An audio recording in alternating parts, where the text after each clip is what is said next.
Hello, my name is Roland Pollard, and I am an LPN at Southwestern Vermont Medical Center. I have been working here for about a year and a half, and I have learned a lot, and it has really furthered my career.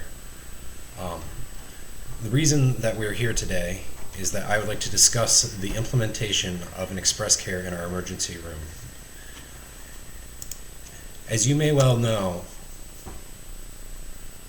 the usage of the emergency department in the last couple of years has skyrocketed in Bennington and the communities around that support it. And I suggest implementing an express care within the emergency department to alleviate some of the stress caused by the high influx of patients. So this is a compromise where we're getting both the emergency department and express care within the same facility right next to each other. So if there is a patient that requires emergency medical care, great, we can get them there, get them sorted, get them in there. And if they're coming in with a sprained ankle, sore throat, they're not going to be in the ER waiting for 3 hours until a doctor who's busy with more urgent patients can get to them. So the facility wins, the patients win, everyone's happier. So we'll be reviewing the pros and cons of the express care, mostly pros. The compromise with both. We'll be looking at a rudimentary budget that will kind of outline, give us a general outline. When we get to the actual stage, we'll fine tune a little, but this is just a number. We'll do a conclusion and then go over any questions that anyone might have. So, if you look on slide 3, our traditional emergency department is crowded, and there are several reasons why, which we'll go over. It is understaffed. We just keep the bare minimum safe staffing, and that can be a real danger to the patients and make the hospital liable during periods of high influx. And we are struggling to keep up the demand of the community. And I propose the implementation of an express care to alleviate the pressure on the emergency department, which will result in higher patient turnover for minor medical issues. And we still have the option to send truly sick patients to the ER to be seen after they've been triaged or brought in via ambulance.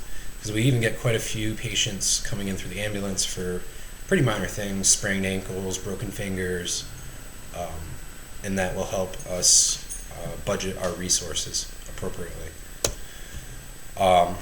And so the changes in the ED over the last several years, let's say decade, a lot more people are uninsured. This is typically the young, people in their teens, 20s, 30s, and then the elderly who just have Medicare and Medicaid. And a lot of them don't have primary care doctors since they don't have insurance, especially younger people, and they use the ER or the ED as a resource when they're just not feeling well, sore throat.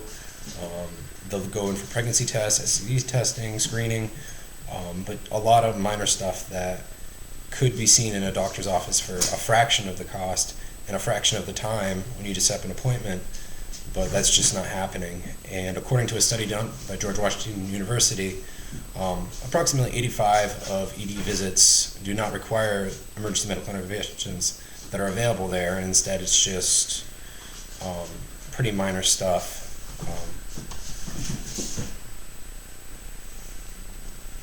That's not necessary.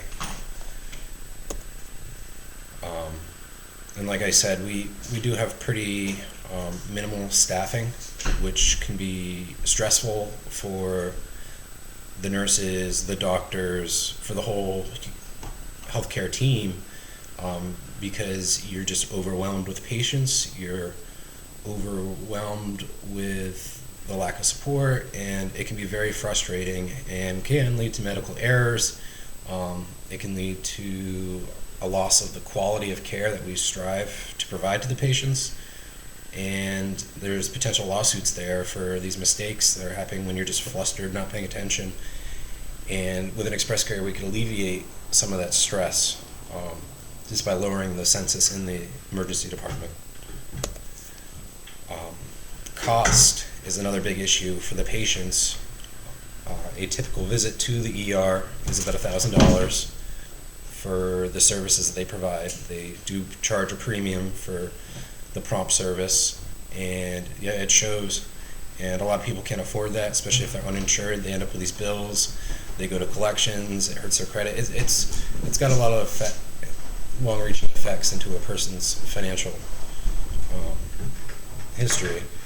And Express Care is considerably cheaper. It's about $250 per visit. It's still pretty expensive, and if you have a primary care physician and it can wait, that would be ideal. But it's about 25% the cost of an ER visit, and keeping it cheap and keeping the patients, just kind of keeping the turnover high, will allow us to see more patients, treat them properly after triage, and increase the patient satisfaction, which is a big factor in how we receive our funding from federal sources. Because in the U.S., quality of care has been equated to the patient satisfaction, which is another discussion and not going to be covered here.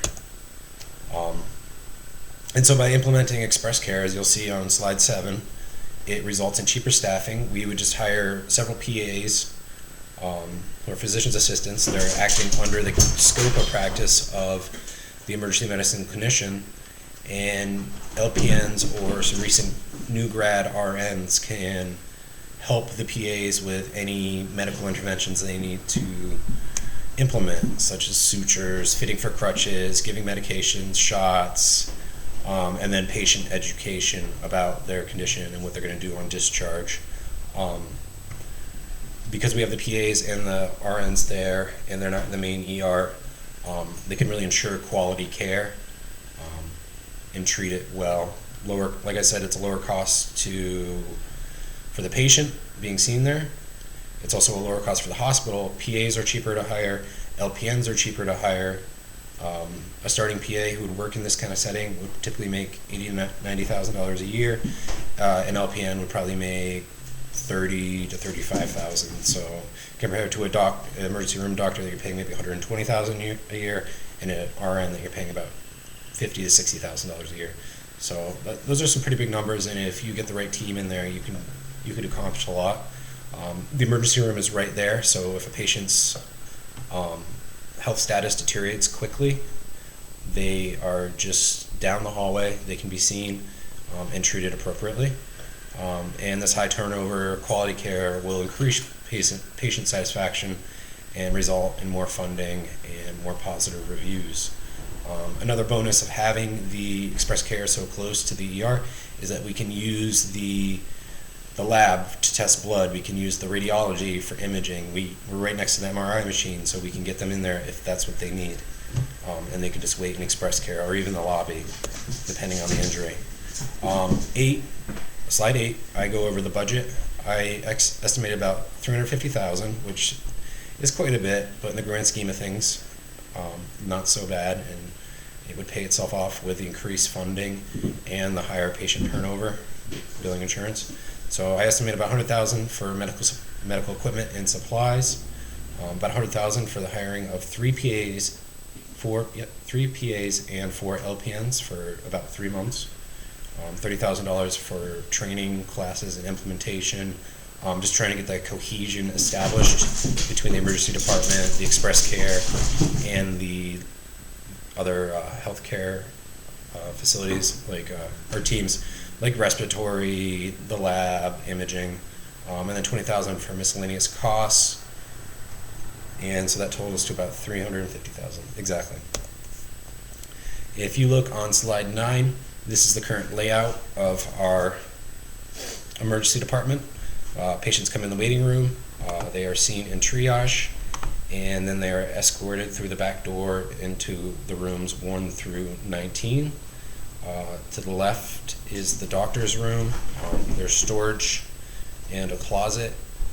And what I am suggesting is that from the triage, when you emerge, if it's an emergency situation, you can go to the right and be seen. But to the left, if you look on slide 10, we're adding 4 express care rooms. And these will just be small little rooms, well stocked, with all the tools that you need to do the appropriate examination and provide the appropriate care, in a PA's office across the hall. And then with overflow, I suppose they could go to rooms 1 through 4, which right now in the ER are typically our low priority or low acuity patient area. So that would be an option as well.